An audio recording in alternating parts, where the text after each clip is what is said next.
Hanoï, le carrefour de l'ancienne rue Paul Bert et du Petit Lac, à l'heure de la sortie d'usine.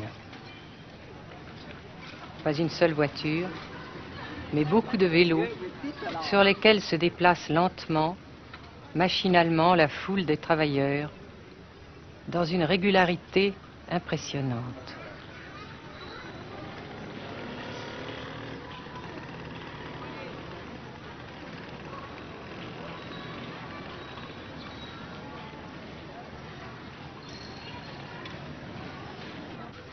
La sensation que ce pays est anormal ne nous a pas quittés au Nord-Vietnam.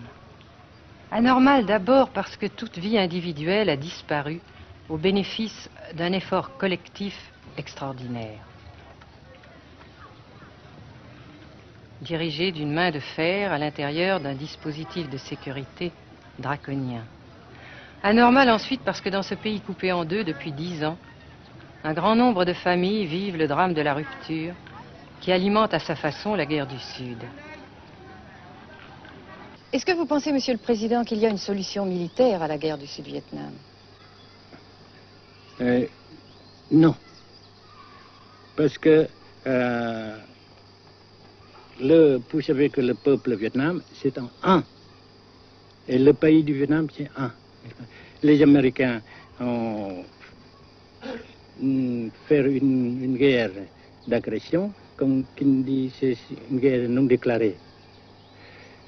Et, comme vous savez aussi, vous avez pu lire dans la presse, n'est-ce pas, bien, mondiale, que plus la guerre prolonge, plus les Américains et leurs valets, n'est-ce pas, comment dire ça,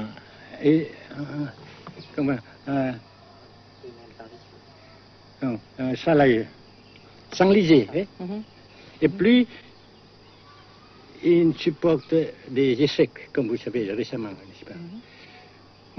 Par conséquent, la guerre ne peut pas durer éternellement.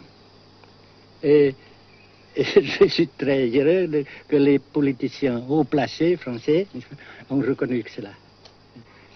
Vous pensez que le général de Gaulle pourrait en quelque sorte, à un certain moment, arbitrer le conflit?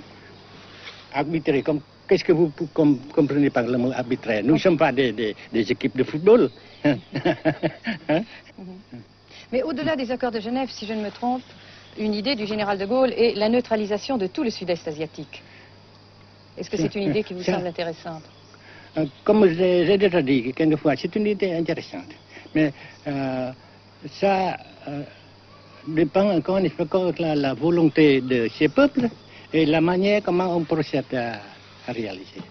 C'est une grande question, n'est-ce pas? Et je ne peux pas dire que je suis d'accord.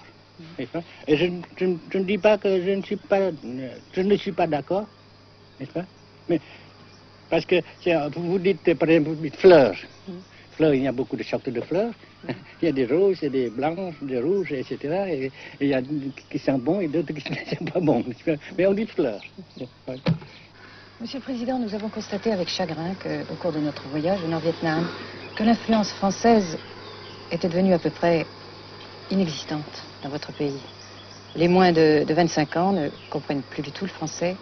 Et je me demande si, à votre idée, des rapports peuvent se rétablir tels que la France continue à jouer une sorte de rôle culturel ici. Avec la France surtout et avec tous les autres pays. Nous voulons avoir une coopération amicale, culturelle, économique, etc. Mais je suis sûr que vous ne voulez pas avoir, n'est-ce pas, que la France ait l'influence qu'elle avait avant. C'est une autre chose. Naturellement, c'est une autre époque. Mais coopération culturelle, économique, qu'est-ce qu'il y a encore, sportive par exemple, oui. etc., n'est-ce pas, nous le désirons. Si la guerre se cristallise au sud et se poursuit encore pendant quelques années, pensez-vous que l'avenir économique du Nord-Vietnam soit viable? Je suis sûr que c'est non seulement viable, mais ça progresse. Parce que vous avez vu vous-même, vous avez constaté vous-même qu'ici, nous travaillons beaucoup, notre peuple travaille beaucoup, avec abnégation, n'est-ce pas, et avec dévouement, avec enthousiasme.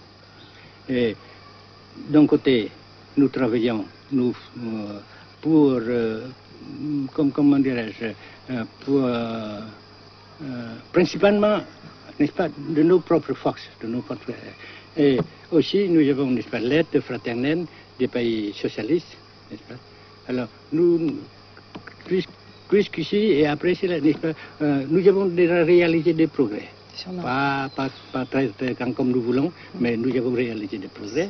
Et dans l'avenir, nous progressons de même. Mais vous mentionnez là l'aide des pays socialistes. Est-ce que cette aide ne s'est pas trouvée légèrement compromise à la suite du conflit idéologique entre la Russie et la Chine? Non, parce que ces questions, n'est-ce pas, différences idéologiques entre nos différents partis frères, c'est nos affaires intérieures. Ça passera.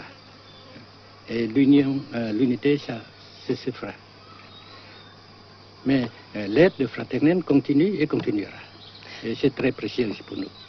Bien sûr. Mais certains ont l'impression chez nous, Monsieur le Président, que le Nord-Vietnam se trouve actuellement assez isolé, asphyxié même, et que politiquement, il pourra difficilement éviter de devenir une sorte de satellite de la Chine. Qu'est-ce qu'on peut répondre à cela? Jamais.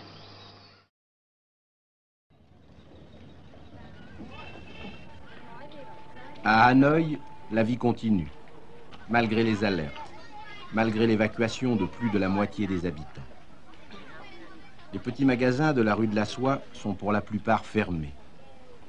Seule la trêve du Tet et ses fêtes de famille devaient redonner pour quelques jours un peu d'animation à la ville, avec la traditionnelle branche de pêcher en fleurs, symbole du nouvel an lunaire et du printemps tonkinois.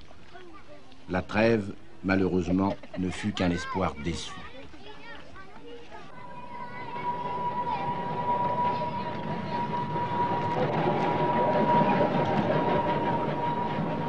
Dans les rues, de grands panneaux de propagande donnent les informations de guerre, les statistiques officielles et quotidiennes des pertes américaines.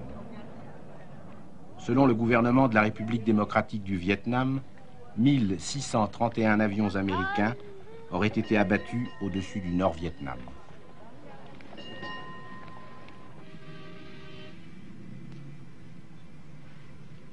Le grand pont d'Oumer, construction métallique de 2 km de long à la sortie nord-est de Hanoï, assure toujours la traversée du fleuve Rouge.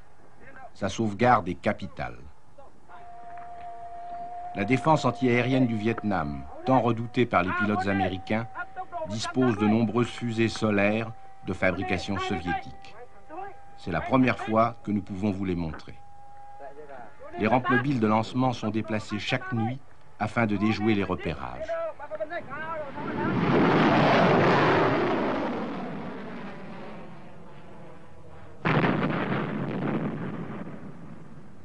Selon les milieux officiels de Hanoï, 54 avions de l'US Air Force auraient été abattus en 1966 par la seule défense antiaérienne de la capitale.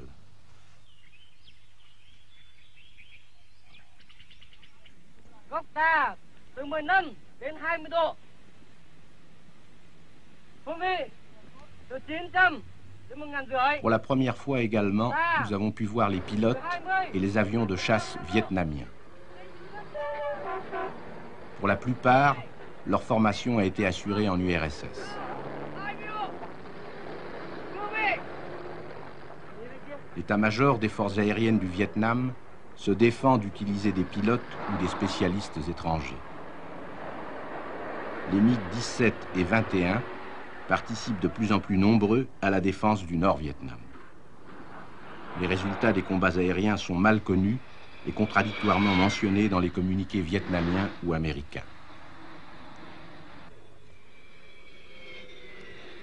Le général Vo Nguyen Giap, ministre de la Défense, a répondu à nos questions concernant le point de la situation.